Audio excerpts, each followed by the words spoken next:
Welcome to studio yes news bulletin లో ముందుగా headlines. Google safety centre ప్రారంభించిన CM Revanth Reddy.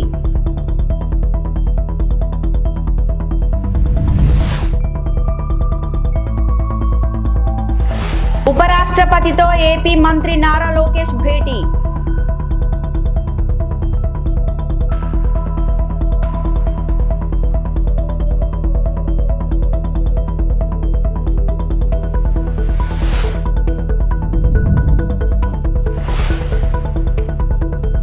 Phone tapping జరిగిందనేది వాస్తవం, వైఎస్ షర్మిల.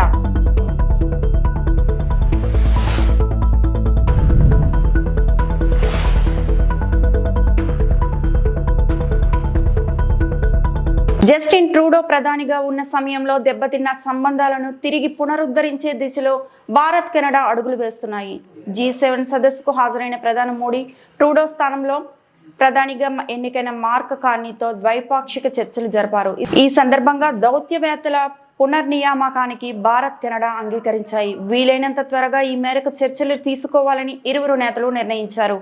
భారత్ కెనడా మధ్య వాణిజ్యం, ప్రజా సంబంధాలు, కనెక్టివిటీకి సంబంధించిన రంగాలలో సీనియర్ స్థాయి, కార్యనిర్వాహక స్థాయి యంత్రాంగాలతో తగిన సమయంలో చర్చలు జరపాలని ఇరువురు నేతలు అంగీకారానికి వచ్చారు. శుద్ధ ఇంధనం, డిజిటల్ మౌలిక వసతులు, కృత్రిమ మేధ, ఆహార భద్రత, క్రిటికల్ మినరల్స్, సప్లై చైన్ రంగాల్లో సహకారంపై మోడీ, కార్నీ చర్చలు జరిపారు. ప్రధాని మోడీ G7 సదస్సులో పాల్గొనడం భారత ఆర్థిక వ్యవస్థ పరిమాణం, క్రియాశీలత, భారతదేశపు నాయకత్వ పాత్రకు ప్రతిబింబమని కెనడా ప్రధానమంత్రి మార్క్ కార్నీ అన్నారు. కెనడాతో సంబంధాలను బలోపేతం చేసుకునేందుకు కట్టుబడి ఉన్నట్టు మోడీ తెలిపారు. उसके एग्जीक्यूशन की दिशा में ले जाने में एक बहुत बड़ा अवसर है और भारत इस अवसर का उपयोग ग्लोबल गुड के लिए करने के लिए हमेशा इच्छुक रहा है, आगे भी इच्छुक रहेगा. भारत और कनाडा के संबंध अनेक प्रकार से बहुत ही महत्वपूर्ण है. कनाडा की अनेक कंपनियों का भारत में निवेश है. भारत के लोगों का भी कनाडा की धरती पर बहुत बड़ा निवेश है. लोकतांत्रिक मूल्यों को समर्पित कनाडा और भारत मिलकर के लोकतंत्र को मजबूत करना होगा, मानवता को मजबूत करना होगा, हमारे रिसोर्सेज का ऑप्टिमम यूटिलाइजेशन कर करके मानव जात के कल्याण के काम में कैसे ला सकते हैं, उस दिशा में हम प्रयास करते रहेंगे. और मुझे विश्वास है कि प्रधानमंत्री जी के चुनाव के बाद मुझे पहली बार मिलने का मौका मिला है, तो इस चुनाव के भव्य विजय के लिए भी मैं उनको बधाई देता हूं और आने वाले कालखंड में उनके साथ भारत और कनाडा मिलकर के अनेक क्षेत्रों में प्रगति करेंगे. बहुत बहुत धन्यवाद. ప్రపంచం మొత్తం డిజిటల్ యుగంగా మారుతుందని సీఎం రేవంత్ రెడ్డి అన్నారు. డిజిటల్ సమాచారం భద్రంగా ఉంటే ప్రజలు క్షేమంగా ఉన్నట్టే అని చెప్పారు. హైదరాబాద్లో గూగుల్ సేఫ్టీ ఇంజనీర్ సెంటర్లు ప్రారంభించిన అనంతరం ఆయన మాట్లాడారు. GSEC కేంద్రాన్ని ప్రారంభించడం సంతోషంగా ఉందన్నారు. డిజిటల్ భద్రతే దీని ప్రధాన లక్ష్యమని చెప్పారు. గూగుల్ ఇన్నోవేటివ్ కంపెనీ, మాది ఇన్నోవేటివ్ ప్రభుత్వం. నైపుణ్యాలు పెంచేందుకు స్కిల్ వర్సిటీ ఏర్పాటు చేశాం. ఉత్తమ పెట్టుబడులకు గమ్యస్థానంగా తెలంగాణ మారుతుంది. 2035 నాటికి $1 ట్రిలియన్ ఎకానమీగా, 2047 నాటికి $3 ట్రిలియన్ ఆర్థిక వ్యవస్థగా తెలంగాణ రైజింగ్ లో భాగంగా 1 కోటి మంది మహిళలను కోటీశ్వరులుగా మారుస్తున్నాం. ఇక్కడ మహిళలు ధనిక పెట్టుబడిదారులకు పోటీదారులుగా మారుతున్నారు. ప్రభుత్వంలో నూతన ఆవిష్కరణలు, విధానాలు తీసుకొచ్చామని రేవంత్ రెడ్డి తెలిపారు. Our government, our lives are digital. If digital is safe, we will grow. I am proud Google will use the cyber security hub to develop advanced security and safety solutions. This will focus on skill development, create employment and increase security capabilities of India. I love your company's philosophy. Do no evil. Like Google, my government believes do only good. Even if benefits are slow, we must focus on long term. I'm sure if global companies search for best investment place? Answer will be Telangana. The first link will be Hyderabad.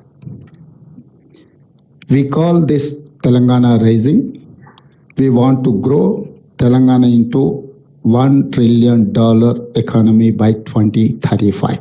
AP మంత్రి నారా లోకేష్ ఢిల్లీ పర్యటన కొనసాగుతుంది. బుధవారం ఉదయం ఉపరాష్ట్రపతి జగదీప్ ధన్కడ్ తో ఆయన భేటీ అయ్యారు. రాష్ట్రంలోని పలు అంశాలపై వారు చర్చించారు. లోకేష్ వెంట కేంద్ర మంత్రి పెమ్మసాని చంద్రశేఖర్, ఎంపీలు లావు శ్రీకృష్ణ దేవరాయలు, సానా సతీష్, బైరెడ్డి శబరి ఉన్నారు.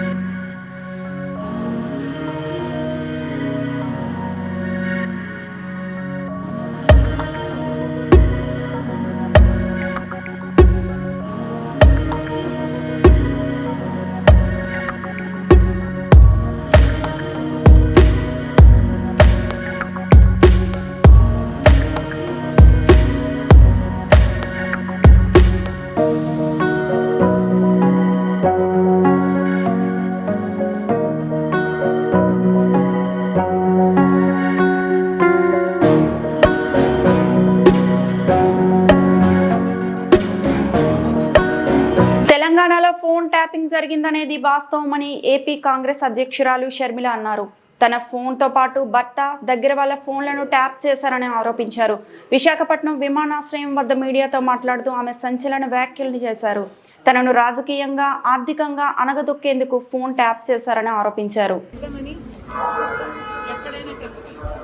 ఇలా నా ఇంట్లోనే నా ముందరే ఫోన్ ట్యాపింగ్ చేసిన ఆడియోలు నాకే వినిపిస్తే మరి నేనేం చేశాను అని మీరు నన్ను అడగచ్చు. ఎందుకంటే ఫోన్ ట్యాపింగ్ అన్ఎథికలే కాదు, ఇల్లీగల్ కూడా. మరి అంత పెద్ద విషయాన్ని మా ఇంట్లో నా ముందరే బయట పెడితే నేనేం చేశాను అని మీరు నన్ను ప్రశ్నించవచ్చు. అప్పట్లో ఒకవైపు తెలంగాణలో కేసీఆర్ గారు ముఖ్యమంత్రిగా ఉన్నారు, ఆంధ్రప్రదేశ్లో జగన్మోహన్ రెడ్డి గారు ముఖ్యమంత్రిగా ఉన్నారు. ఇటు తెలంగాణలోనైనా ఇటు ఆంధ్రాలోనైనా కేసీఆర్ గారు, జగన్మోహన్ రెడ్డి గారు చేస్తున్న అరాచకాలతో పోలిస్తే ఫోన్ ట్యాపింగ్ అంశం చాలా చిన్నదిగా కనిపించింది. జగన్మోహన్ రెడ్డి గారికి నేను తోడబుట్టిన చెల్లెలిని, ఆ విషయం కూడా మర్చిపోయి, రాజశేఖర రెడ్డి గారి బిడ్డనని మర్చిపోయి, జగన్మోహన్ రెడ్డి గారు నేను రాజకీయంగా, ఆర్థికంగా ఎదగకూడదు అన్న ఉద్దేశంలో నన్ను ఎలాగైనా సరే నా భవిష్యత్తును పాతి పెట్టాలి అన్న ఉద్దేశంతో ఎన్నో చేశారు. అందులో భాగం ఫోన్ ట్యాపింగ్లు అయితేనేమి, నా మీద నిఘా పెట్టడం అయితేనేమి, నేను మాట్లాడుతున్న వాళ్ళని ట్రాక్ చేయడం అయితేనేమి, నాకు రాజకీయంగా బలమయ్యే వాళ్ళని లేక నాకు సపోర్ట్ చేసే వాళ్ళని బెదిరించడం అయితేనేమి, ఇలాంటివి ఎన్నో చేశారు. అందులో భాగంగానే ఈ ఫోన్ ట్యాపింగ్ కూడా చేశారు. నేను ఊపిరి తీసుకోవడమే కష్టం చేశారు జగన్మోహన్ రెడ్డి గారు. ఢిల్లీలో నిన్నటి నుంచి కురుస్తున్న ఉరుములు, మెరుపులతో కూడిన భారీ వర్షాల వల్ల లోతట్టి ప్రాంతాలు జలమయమయ్యాయి. రోడ్లపై మోకాళ్ల లోతు నీళ్లు నిలవడంతో వాహనదారులకు తీవ్ర అసౌకర్యం కలిగింది. వాతావరణ శాఖ ఢిల్లీలో పాటు పరిసర ప్రాంతాలకు రెడ్ అలర్ట్ జారీ చేసింది. ఇవాళ కూడా భారీ నుంచి అతి భారీ వర్షాలు పడే అవకాశం ఉన్నట్టు హెచ్చరించింది.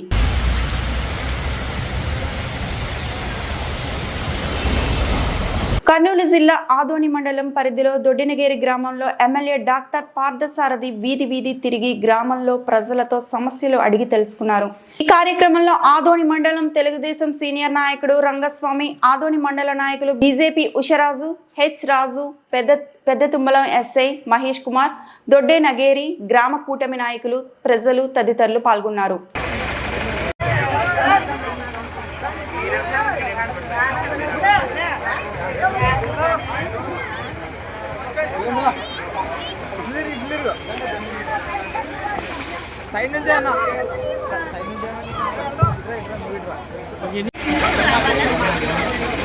రోజు దొడ్డనగిరి గ్రామానికి నేను విజిట్ చేయడానికి వచ్చాను.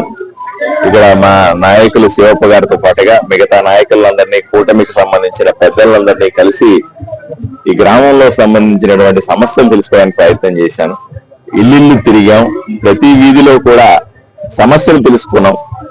నీళ్లకు సంబంధించిన పెద్ద సమస్య ఇక్కడ కనపడతా ఉంది. దాంతో పాటుగా డ్రైనేజీకి సంబంధించిన సమస్య, కాలువలు క్లీన్ చేయలేకపోవడం ఉన్న సమస్య, కొంతమంది ఇల్లు లేవంటున్నారు, కొంతమంది స్థలాలు లేవంటున్నారు. ఇలా రకరకాల సమస్యలు చెప్తా ఉన్నారు ప్రజలందరూ కూడా. తప్పనిసరిగా ఇవన్నీ కూడా వీలైనంత తొందరగా పరిష్కరించడానికి ప్రయత్నం చేస్తాం. ఎందుకంటే కూటమి ప్రభుత్వం ఏర్పడిన తర్వాత సాధారణంగా ఏంటంటే ఎలక్షన్లు అయిపోయిన తర్వాత ఎమ్మెల్యే మళ్ళీ కనిపించదు, 5 ఏళ్ల తర్వాత మళ్ళీ ఎలక్షన్లు అప్పుడే కనిపిస్తాడు. నేను అలా కాకుండా ప్రతి గ్రామానికి రోజు ఏదో గ్రామానికి వెళ్తా ఉన్నాం, గ్రామంలో సమస్యలు తెలుసుకునే ప్రయత్నం చేస్తా ఉన్నాం. తెలుసుకున్న సమస్యల్ని వీలైనంత వరకు మంత్రికి గాని ముఖ్యమంత్రులకు గాని చెప్పి అక్కడి నుంచి డబ్బులు తీసుకొని వచ్చి గ్రామాలను అభివృద్ధి చేసే పని చేస్తా ఉన్నాం. ఇది నిరంతరం సాగే ప్రక్రియ. ప్రజలు ఎక్కడ కూడా అధైర్యపడకుండా రాబోయే మంచి రోజులు ఉన్నాయన్న విషయాన్ని తెలుసుకోవాలని కోరుకుంటాం. నందలూరుకి చేరుకున్న బలిజల రిజర్వేషన్ పోరాట యాత్ర. ప్రసాద్ రాఘవయ్యలకు ఘన స్వాగతం. బలిజ నాయకుల మద్దతు. నందలూరు అన్నమయ్య జిల్లా. ఆంధ్రప్రదేశ్ రాష్ట్రంలోని బలిజలకు రిజర్వేషన్ హక్కులు కల్పించాలని కోరుతూ చిత్తూరు నుండి అమరావతి దాకా సాగుతున్న రిజర్వేషన్ పోరాట పాదయాత్ర నందలూరుకు చేరింది. ఒంగోలు కాపు యువనేత నాసా ప్రసాద్, శ్రీకాళహస్తికి చెందిన రాఘవయ్య ఈ యాత్రకు నేతృత్వం వహించారు. నందలూరు బలిజ నాయకులు, యువకులు, ప్రజలు బ్రిడ్జి వద్ద స్వాగతం పలికారు. అనంతరం బస్టాండ్ వరకు పాదయాత్రలో కదిలి సంఘీభావం ప్రకటించారు. ప్రసాద్ రాఘవయ్యలకు శాలువాలు కప్పి పూలమాలలు వేసి ఘనంగా సత్కరించారు. ఈ సందర్భంగా వారు మాట్లాడుతూ బలిజల రిజర్వేషన్ పునరుద్ధరణ కోసం మేము ఈ యాత్ర చేపట్టాం.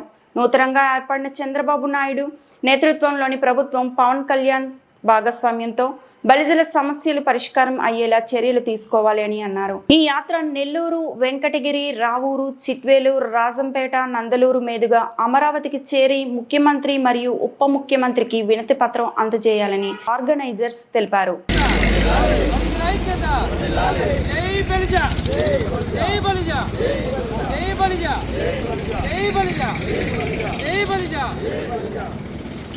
తల్లికి వందనం, బిడ్డల విద్యకు వరం. వైసీపీ అబద్ధ ఆరోపణలను నిరూపించలేకపోతే క్షమాపణలు చెప్పాలి. చెమర్తి జగన్మోహన్ రాజు, రాజంపేట, అన్నమయ్య జిల్లా. రాష్ట్రంలో ప్రతి బిడ్డ చదువుకునే హక్కు కలిగి ఉండాలన్న లక్ష్యంతో ప్రారంభించిన తల్లికి వందనం పథకం ద్వారా విద్యార్థుల భవిష్యత్తుకు వెలుగునిస్తున్నామని, ఆ పథకాన్ని వక్రీకరిస్తూ తప్పుడు ఆరోపణలు చేసిన వైసీపీ నేతలు నిరూపించలేకపోతే మోకాలిపై కూర్చుని బహిరంగంగా క్షమాపణ చెప్పాలని టీడీపీ పార్లమెంట్ అధ్యక్షుడు చెమర్తి జగన్మోహన్ రాజు తీవ్రంగా హెచ్చరించారు. సోమవారం రాజంపేట టీడీపీ కార్యాలయంలో విలేకరుల సమావేశంలో మాట్లాడుతూ తల్లికి వందన పథకం చంద్రబాబు సూపర్ 6 వాగ్దానాల్లో ప్రధాన అంశం. ఈ ఎన్నికల హామీని నేడు అక్షరాల అమలు చేస్తూ రాష్ట్ర వ్యాప్తంగా చదువుతున్న ప్రతి విద్యార్థి ఖాతాలో 13,000 జమ చేశారు. అలాగే 2,000 పాఠశాల అభివృద్ధి కోసం కలెక్టర్ ఖాతాలో జమ చేశారు అని వివరించారు. వైసీపీ నేతలు మాత్రం ఈ నిధులు నారా లోకేష్ ఖాతాలోకి వెళ్లినట్లు నిరాధార ఆరోపణలు చేస్తూ ప్రజలను తప్పుదారి పట్టిస్తున్నారని విమర్శించారు.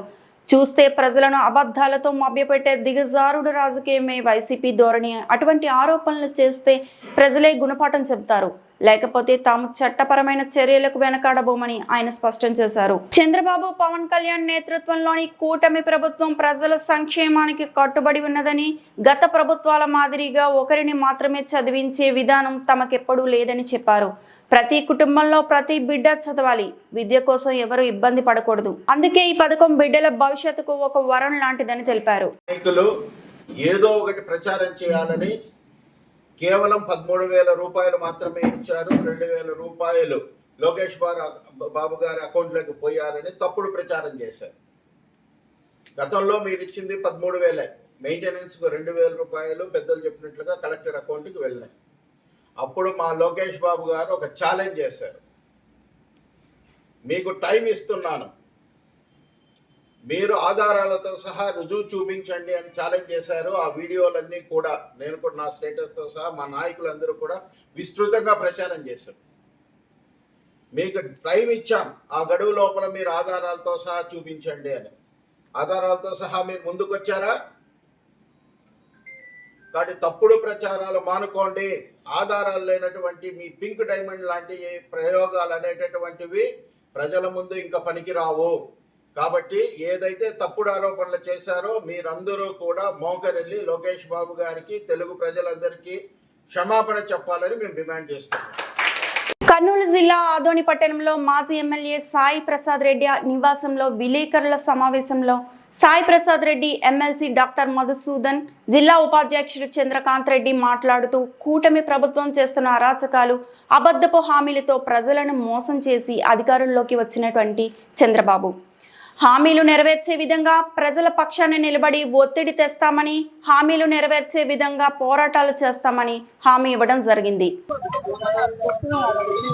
వైఎస్ జగన్మోహన్ రెడ్డి ఆధ్వర్యంలో ఆదోని మండలం కర్నూలు జిల్లా శాసనంలో వైఎస్ సాయి రెడ్డి గారి ఆధ్వర్యంలో అతని ఆశీర్వాదంతో 20 ఏళ్ళ పార్టీలో ఉన్నాను కాబట్టి ఈ రోజు నాకు ఒక మంచి వైస్ పోస్ట్ ఇచ్చారు ఆదోని వైస్ ప్రెసిడెంట్ గా.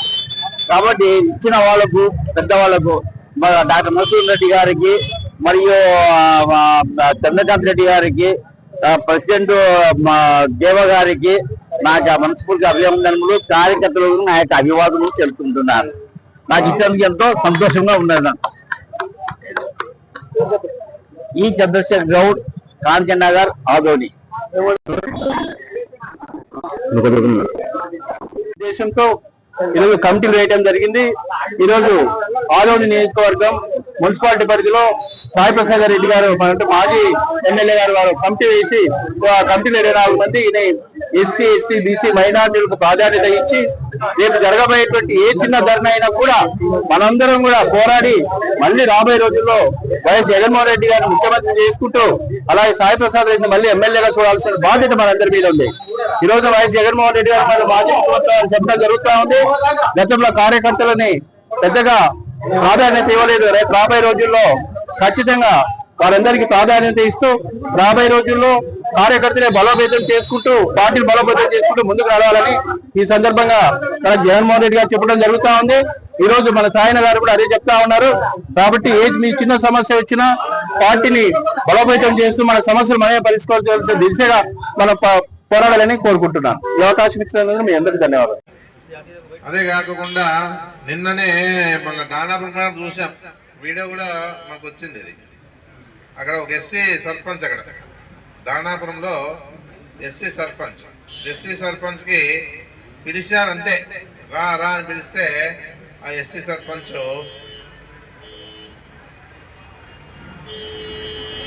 పిలిస్తే ఏం చెప్తా ఉన్నారంటే పక్కన కృష్ణమ్మ చెప్తా ఉంది, దగ్గరికి పోయి ఎమ్మెల్యే దగ్గరికి పోయి ఎస్సీ ఎస్సీ ఎస్సీ అని అంటే ఎస్సీ కాబట్టి పైకి రావడం లేదని చెప్పే పరిస్థితిలో మాట్లాడుతూ ఉంది. ఇప్పుడు కులాల బట్టి ఎవరైతేనేమి ఎస్సీలు అయితే పక్కన నిలబెట్టుకొని వాళ్ళని గౌరవించి పైకి రమ్మని బలవంతం చేసి పక్కన నిలబెట్టుకోవాలి. అది ఆ పరిస్థితి లేదుడా. ఏదన్నా పిలిచినారు, రమ్మన్నారు, ఎందుకు రావడం లేదని చెప్పేసి అడుగుతా ఉంటే పక్కన మన కృష్ణమ్మ చెప్తా ఉంది ఎస్సీలు కాబట్టి అని. అంటే ఎస్సీలు అయితే ఏమి, ఒక సర్పంచ్ ఆ ప్రథమ పౌరుడు ఆ ఊరికి అన్ని విధాలుగా వీళ్ళు చెప్పే మాట ఒకటి, అంటే మన మీద బుద్ధి చల్లేటప్పుడు కార్యక్రమంగా బాగా చెప్తారు. వాళ్ళకి ఆచరణలోకి వచ్చినప్పుడు వాళ్ళు ఇవన్నీ పట్టించుకోరు. పైకి పిలిచి గౌరవించి మీరు ఈ రోజు మన పార్టీ పరంగా జగన్మోహన్ రెడ్డి గారు ఆదోని కమిటీలో అంటే టౌన్ కమిటీలో దాదాపుగా 24 మందికి అవకాశం కల్పిస్తున్నాడు. చాలా సంతోషంగా ఉంది.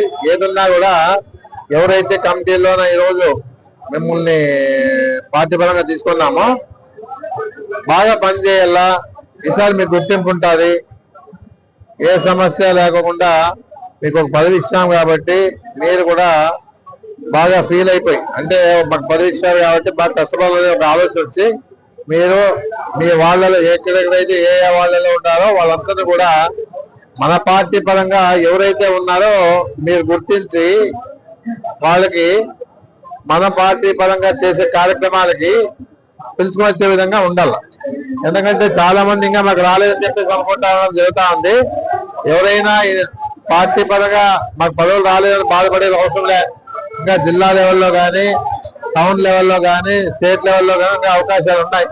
ఎలాంటి సమస్య ఏం లేదు. అందుకే దయచేసి ఎవరు కూడా ఆలోచన పెట్టుకోవద్దండి. అందరికీ పదవులు ఇస్తాం, ఎలాంటి సమస్య లేదు.